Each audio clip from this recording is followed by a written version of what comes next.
10th అయిపోయిన తర్వాత చాలామంది బ్రిడ్జ్ కోర్స్ అని చెప్పి ఇన్స్టిట్యూషన్స్ అనేవి స్టార్ట్ చేస్తూ ఉంటాయి. లైక్ మనం చూసుకుంటే జేఈ బ్రిడ్జ్ కోర్స్ అని, తర్వాత IIT bridge course, IIT college seat కోసం బ్రిడ్జ్ కోర్స్ అని, అండ్ తర్వాత వచ్చేసి నీట్ కోసం బ్రిడ్జ్ కోర్స్ అని చెప్పి ఈ 10th ఇంటర్కి జాయిన్ అయ్యే మధ్యలో ఒక షార్ట్ టర్మ్ కోర్స్ అంటే 2 months కోర్సు, 45 days కోర్సు ఇలా చేస్తూ ఉంటాం. సో జనరల్గా ఏంటి అంటే దీని గురించి మనం మాట్లాడుకోవాలి. జనరల్గా ఏంటి అంటే ఈ టైంలో మనం ఇట్లాంటి కోర్సు మనం తీసుకోవచ్చా అనేది ఈరోజు టాపిక్ అయితే మనం మాట్లాడుకుందాము.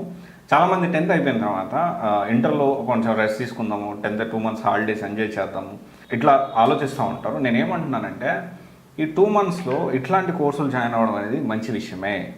ఎందుకంటే డెఫినెట్లీ ఇప్పుడు మనం చూసుకుంటే ఇంకోటి ఇంటర్ అయిపోయి మనకి మంచి కాలేజీలో సీట్ వచ్చేదాకా కొంచెం రిలాక్స్ అవ్వాలి. ఆ తర్వాత వచ్చేసి ఏంటి అంటే తెలియకుండానే మనం ఇప్పుడు ఈ మంచి కాలేజీలో సీట్ రాకపోతే ఇప్పుడు ఫ్యూచర్ అయితే లేదు. There is no doubt at all. మనం చూసుకుంటే కాలేజెస్లో మంచి కాలేజీలో చదివి నువ్వు క్యాంపస్లోనే జాబ్ తెచ్చుకుంటే వెల్ అండ్ గుడ్. చాలా లాంగ్ రన్లో ఇది నేను ఆలోచించి చెప్తా ఉన్నాను. ఎందుకంటే చాలామంది 10th అయిపోయిన తర్వాత ఇంటర్ కదా చాలా టైం ఉంది అనుకుంటారు. ఇదేంటంటే క్రూషియల్ టైం ఇది. ఇప్పుడు ఒక మంచి కాలేజీలో సీట్ రాకపోతే, క్యాంపస్లో ఉద్యోగం రాకపోతే మన అమీర్పేట హైదరాబాద్లో అమీర్పేట, ఈ ఎస్ఆర్ నగర్, తర్వాత ఈ మాదాపూర్, తర్వాత ఈ కేపీహెచ్పీలో తిరిగి ఎక్కువ టైం తీసుకుంటుంది. సో అందుకనే మీరు అందరూ కూడా సాధ్యమైనంత వరకు ఇలాంటి బ్రిడ్జ్ కోర్స్ని ఎంచుకోండి. కానీ ఎక్కడ జాయిన్ అవుతున్నాం అనేది కూడా ఇంపార్టెంటే. అక్కడ ప్రాపర్గా చెప్తున్నారు లేదా కేవలం మన డబ్బుల కోసమే ఈ బ్రిడ్జ్ కోర్సులు ప్రవేశపెట్టారా, ఇది కూడా మనం ఖచ్చితంగా తెలుసుకోవాల్సిన అవసరం ఉంది. ఇంకోటి ఏంటంటే ఈ బ్రిడ్జ్ కోర్స్ పేరుతో కూడా ఒక పెద్ద దందా జరుగుతుంది. అందుకనే రియల్గా ఎవరు నిజంగా చెప్తున్నారు అండ్ మనం ఏదైతే ఇంటర్తో పాటు జేఈ కానీ ఇంటర్తో పాటు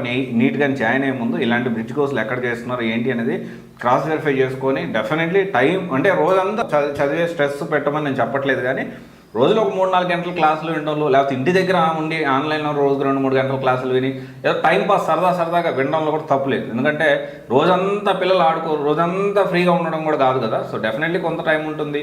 కావాలంటే కొంచెం ఫ్లెక్సిబిలిటీ ఇవ్వండి పిల్లలు కూడా, మరి స్ట్రెస్ కూడా ఇవ్వద్దు, అది కూడా చెప్తా ఉన్నాను.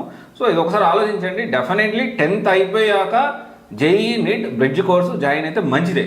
ఓకే, టైం వేస్ట్ చేసుకోకుండా. Thank you.